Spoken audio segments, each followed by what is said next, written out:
Hello, good vibes to everyone. DeFi Sai here with this week's updates on the Avalanche blockchain ecosystem. In this week's video, we're going to be talking about meme coin launches and some amazing new projects that can all help to bring liquidity and money onto the Avalanche blockchain space. So let's jump in. My name is DeFi Sai and I create lots of content around the Avalanche blockchain space. So if you are interested in crypto, interested in what's going on in Avalanche, meme coins, NFTs, new launches, all the projects on there, etc., anything like that, please do drop me a like and subscribe. I'd really appreciate it, as this is a channel that I'm trying to grow to get information and the word out there all about Avalanche and what's going on in the blockchain space. So let's jump into this week's update. So first off, let's have a look at the market conditions now. Bitcoin opened last week on 67,922. It's recently just closed the week on 68,741. It did have a super exciting midweek pump and almost touched that all-time high, which we thought it was going to, but has since pulled back. Onto Avalanche. Avalanche opened last week on $25.73. It's recently closed on $23.54. So things aren't looking great now for Bitcoin and the major alts like Avalanche. But looking at the Avalanche ecosystem, you can see again over there, things are looking pretty red. There's a couple of flashes of brilliant, beautiful green for things like No Chill and also the Arena token, which we'll speak about a little bit more later on. Obviously, this week is US election week, which is set to dominate everything that's going on. It's set to be super important for crypto. Crypto has been a massive focus for both campaigns. The general feeling is that if Trump wins, we pump. If he doesn't, we dump. Now, I don't think it will necessarily be that simple, as this is crypto and it is never that simple. We know that anything can happen. My general outlook is that whatever happens this week, we can expect some volatility, so be prepared for that. But over the long term, for anyone in the crypto space, anyone invested, we're good. Things are good. This is the future. Everything's going to be good. We've just got to be prepared for what's going to happen this week. It could be something amazing, which I personally would love to see. It could be something terrible. So let's see. Now, one metric that I have been keeping an eye on a lot recently is Bitcoin dominance. So Bitcoin dominance is essentially the metric that we use to show how much of the money in the crypto space is in Bitcoin versus the rest of the space. So what traditionally happens is Bitcoin dominance will go super high when people are in Bitcoin. Then as we're looking to go to an alt season, once we hit that high, dominance surges and then the money flows from Bitcoin into the larger alts such as Ethereum, then into your Avalanche, and then it will flow down into the memes as people take the money out of what they've invested in, they've made, and look to go into different things. So last week, Bitcoin dominance hit the milestone of 60%, which for a lot of people is seen that it could be reaching a peak, ready for the money to start flowing. Now, in the 2019 cycle, Bitcoin dominance peaked exactly 5 weeks after the first rate cut. We are now 5 weeks after the first rate cut, and it looks like it could be doing something similar. Now, to go alongside this, a lot of the alt and Bitcoin pairs are all very much down too. So if this continues, you would expect this Bitcoin dominance to continue to grow. So what's next? Now, I personally think that Bitcoin dominance may be very different this cycle. We do always say everything we say is not financial advice, so please do bear that in mind. But just there's so many different factors, such as the ETFs, the amount of institutions that are being on board on the scene now. And I also think that with crypto being such a big part of the current election cycle, this is going to have a huge impact. I do think this cycle is going to be different to previous ones that we've seen before. Now, what that means, we don't actually know. For example, this year we've not had an October, so things are different from what people are expecting. So I'm expecting something different. So my motto is being ready to expect the unexpected, especially for Bitcoin dominance, and I'll be keeping an eye on it. I could well see that if Bitcoin pumps and goes absolutely crazy after a Trump win, I think Bitcoin dominance could also go massively high. Then it could drop right down as everyone's got the money, new people coming in, people are flooding into different altcoins. Now, what also I think that can affect that is that we've seen much more widespread adoption and use cases for the altcoins, specifically chains like Avalanche, which are allowing people to build on layer ones. There's so much more built on it than there was previously. So I think we can have an amazing alt season, which will then drag in more people and bring more eyes onto the crypto space as a whole, both bring in old liquidity back into it from Bitcoin, but also new liquidity flooding in. And people might then move on to the more speculative plays, such as the memes. Now, I do also see something particular to Avalanche is a bit of a subcategory developing, which is coins that aren't meme coins, but aren't a true altcoin. They've got a bit of a middle ground there. So it's in effect a meme coin with utility. So think of coins like Cock that we know are building their own layer one, Cocknet, some coins like that. So again, it's more like the community coin as opposed to something which is a full-on punt like a simple dog meme, which I personally think is where Avalanche excels with these types of projects. Strong projects, with utility, but still with a hint of fun. And all of these, with everything we've seen recently changing the Avalanche 9000, can also have their own Avalanche Layer 1, which is great for the chain and the Avalanche token as a whole. So for me, still super bullish on the great rotation to the red chain, no matter what happens this week. And let's jump on to this week's news and updates. Now, the main news this week, we spoke about this before, was the Arena airdrop and token launch. It was the big story last week on Avalanche. It was hotly anticipated after a number of what we and they like to call bullish delays. Now, this was a great launch. It really did deliver. Again, I've spoke about this a lot over the recent weeks, so I'm not going to go into too much detail on this as we have covered it a lot.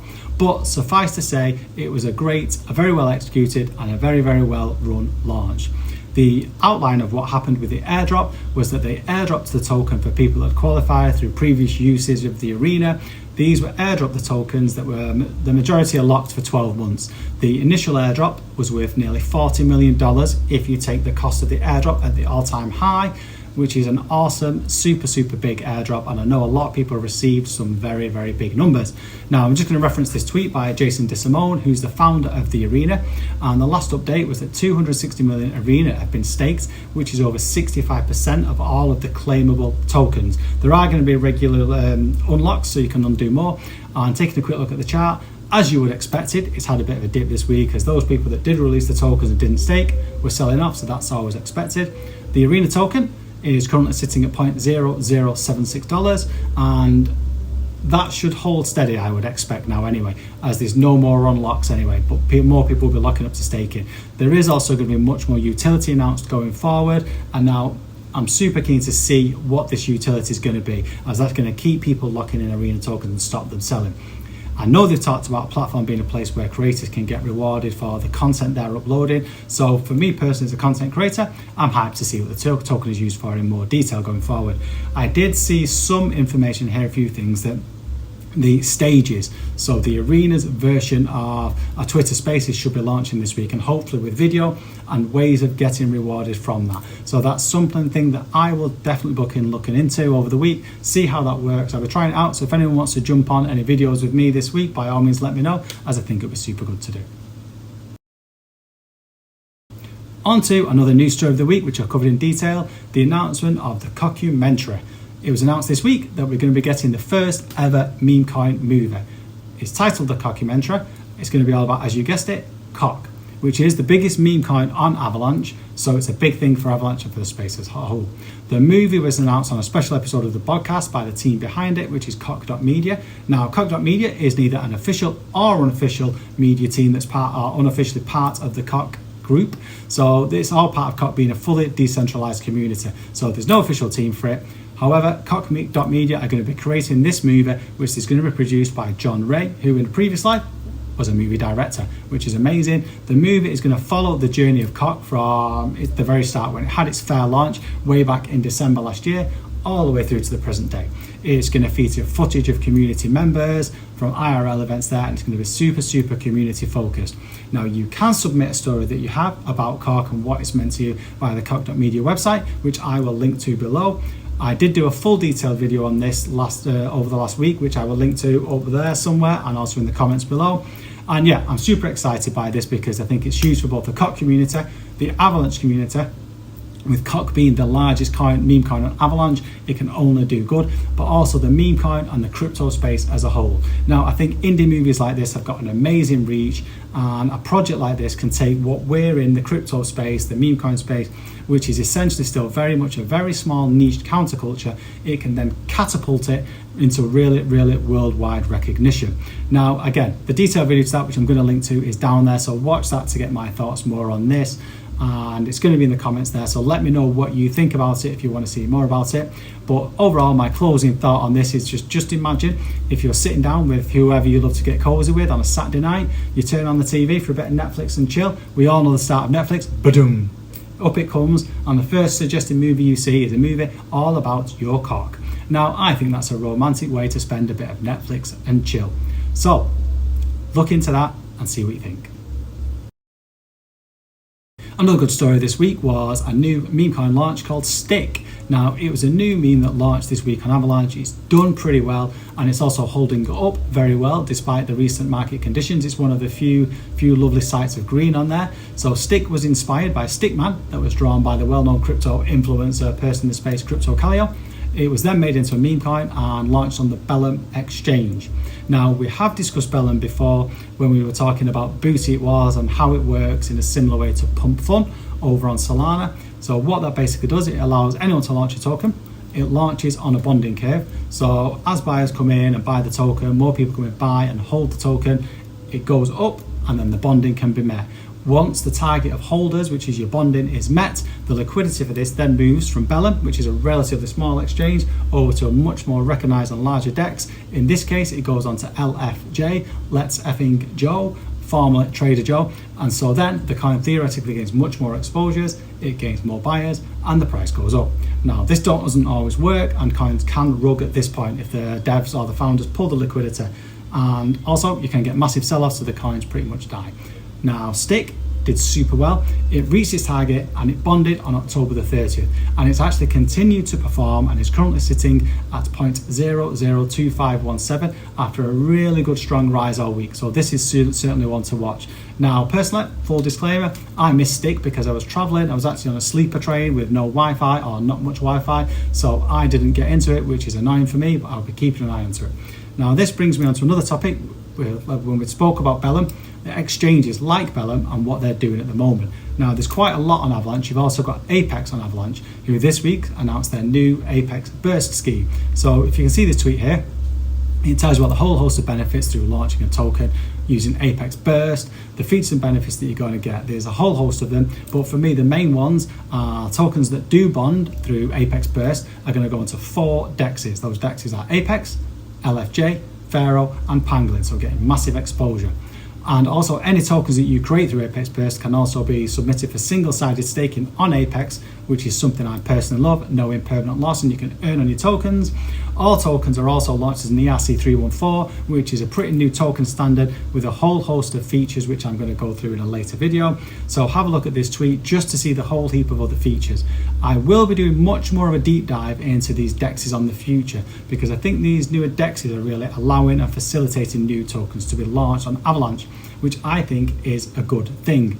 Now, obviously this is a very fine line, and we all know the story of the rugs through Pump Fund and how bad they are. Things going up, devs pulling liquidity, money being lost. And we know, obviously with Avalanche, we've got the amazing tech there, and there's a whole host of big blue chip partnerships, etc. Amazing gaming on the chain, but so much of the volume and liquidity that comes to a chain does come from its meme coins. Just take a look at the volume on Solana compared to Avalanche. It's absolutely crazy. So having DEXs like this where people can launch tokens, communities can come together, can launch tokens, I think is a good thing. Obviously, it's a fine line to keep the quality of a quality launch versus getting all the volume and the pumps and crazy launches you see on Pump Fund where it's rug after rug. But for me personally, if we can get that balance right on Avalanche, these types of projects are amazing, because a new token launch that does well does help bring eyes and new users, and therefore volume and liquidity to a chain. We also have coming out soon, we've got the token mill coming out from Trader Joe, which is going to work in a very similar way. So this is something I have looked into and I want to look into much more. So I will be doing a detailed deep dive on this. If you've got any comments or thoughts on projects like this, such as Apex, such as Bellum, such as Token Mill, by all means, drop some thoughts in the comments and I will be looking into them. But as I said, I think they're good because projects like this are going to bring a lot of hype, excitement, the trading, the liquidity, and the volume that will all then be flowing into Avalanche. So you know I say this a lot and I'll say it again, these are all things that can help bring on the great rotation to the red chain. So, onto a couple of announcements this week that came out. Now, these are centered around loyalty programs. There was a couple of them announced this week, which are coming out of the Avalanche ecosystem. Now, I do like these types of announcements because they can quite often fly under the radar. We speak about them a lot because they're not as sexy as something, for example, like a $40 million airdrop, and they're not as impressive as a meme coin that you see absolutely pumping up to the moon. But for me, these are super important to talk about because these highlight the IRL use cases of both blockchain technology, but also specifically blockchain technology on Avalanche, and how the speed and ease of use of Avalanche and the low cost of it, and also with the Avalanche 9000 being recently announced, how easily it is to spin up a layer 1. This type of use case is super important for Avalanche as a chain. Now, for those of you that don't know, our loyalty program is essentially where you earn rewards on the spending that you do. So for example, if you have a loyalty card, you scan that every time you go for a coffee, you will then build up points that you can claim back either for more free coffees or towards another company that's in the loyalty scheme. So you might be able to claim that for something like air miles to get reduced costs on your flights. So one was announced this week for SK Planet, which is a huge South Korean conglomerate. Now, just for a little context on the potential here, in their loyalty system, they have 24 million people, which is over 40% of South Koreans. They also have over 100,000 merchants included, so this is pretty huge. And this type of use case is perfectly suited to the Avalanche. So it's great to see this being put into practice. Now, as I said, SK Planet is a huge conglomerate based in South Korea. So it has a load of different arms of different companies under their umbrella, and a whole host of these brands which can cross-pollinate, can work across and earn rewards across their whole ecosystem. So SK Planet already built on a custom UPT and subnet on Avalanche, and what they've been doing is slowly moving their rewards program from the current system they use over to the Avalanche blockchain-based program. Now, what they have said is that they have seen the initial users that they have moved over to the Avalanche Layer 1. They're seeing a good uptick in usage, and this is all down to the increasing options for users that blockchain tech is opening up. So I saw a great thread this week that was on Twitter by Puneeth_SGR on this. Now, he went on to explain in a lot more detail about this, and also explain the following, which is about the potential of loyalty programs. So the loyalty management market is expected to soar to a whopping 10 billion by the year 2026, and Avalanche loyalties will change how businesses interact with customers. So rather, companies can issue rewards in real time via blockchain to increase customer retention and improve experiences by using Avalanche's low fees, fast transactions. What this means is that brands can construct compelling loyalty ecosystems that truly resonate with today's consumers. Now, we'll pop a link to this tweet in the description. It's definitely worth having a read through. But the TLDR of this is that using blockchain technology, things can happen in real time. You can get your rewards, you can be sold your rewards, you can be told what's going on. So yeah, it's amazing. There was also a good interview with John Woo, who talked in much detail to Raoul Pal, explaining about how brands are building out their loyalty systems on layer 1s. It was also announced this week another loyalty program that the NBA team, the Cleveland Cavaliers, are launching their new fan rewards program, which is in partnership with Uptop, who, you guessed it, build on a Avalanche layer 1. So this is just another example. There's two amazing use cases there of loyalty programs being built out using blockchain technology.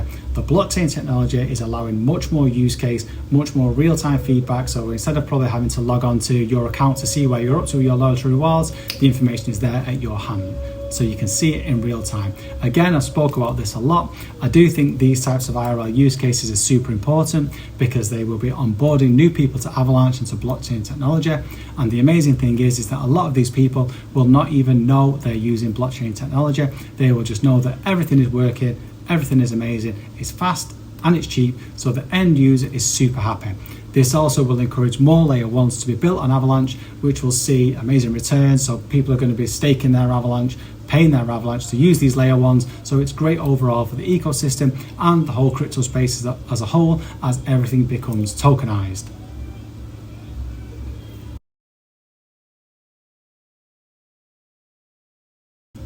Another story which personally caught my eye is the relaunch, or the second phase, of the Avalanche Ambassador DAO. Now, obviously for me as a content creator, someone who promotes Avalanche, who talks about Avalanche, who is an Avalanche maxer, this is very exciting for me. Now, this time it's been launched with an increased grant from the Avalanche Foundation of a massive $1.15 million, which is going to be used to help these Avalanche ambassadors promote the brand nationwide, worldwide, all over the show.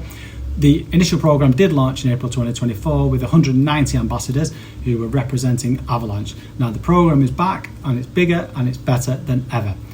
What the Avalanche Ambassador Network is, it's a network of ambassadors. It's a global network, includes builders, developers, creatives, and also community members who are all dedicated to growing Avalanche. They will be out there promoting their content, promoting content about Avalanche, spreading the word of Avalanche, which I think is an amazing program. As I said, it's going to help spread the word spread the word across the world, across all spheres worldwide about what Avalanche is. What I particularly love about this program is that it focuses on one aspect that goes for me above all the amazing tech, above all the super techy nerdy stuff that's built on Avalanche. It's about the people. So the people that are using the chain, and also the people that are both building and creating the content on this chain. We can really showcase them people, because ultimately for me it comes down to people aspects. The more people that are aware of Avalanche, the more people that are using Avalanche, and the more people that are building Avalanche is all what's going to help to bring on the great rotation to the red chain. As I always say, we know about the tech, we know how it's good, but we need to be sharing all this knowledge, everything that's good about Avalanche, to the noobs, to the future users, these people that we want to be using Avalanche. So that's who we need to be shouting about Avalanche to, and that is what the Avalanche Ambassador DAO allows. I hope you've enjoyed this week's video. If you do enjoy content like this, all about Avalanche, blockchain, the crypto space as a whole, please do like and subscribe. As I said, this is a channel I'm trying to grow. I am trying to get as much content out there as possible to really educate people on the blockchain and Avalanche. So yes, please like and subscribe. My name is DeFi Site. I live and work as a digital nomad. I do a lot of work in the Avalanche blockchain space, creating and designing custom merch for Avalanche projects. I also work for NF Treasure as their featured brand and resident artist. I'm also a resident artist for Avalanche under the Avalanche program. I live and work as a digital nomad, so I do share bits and bobs of content about my life doing that, traveling around Southeast Asia. So yeah, please do like and subscribe, and that's it for this week's video. Peace out and good vibes.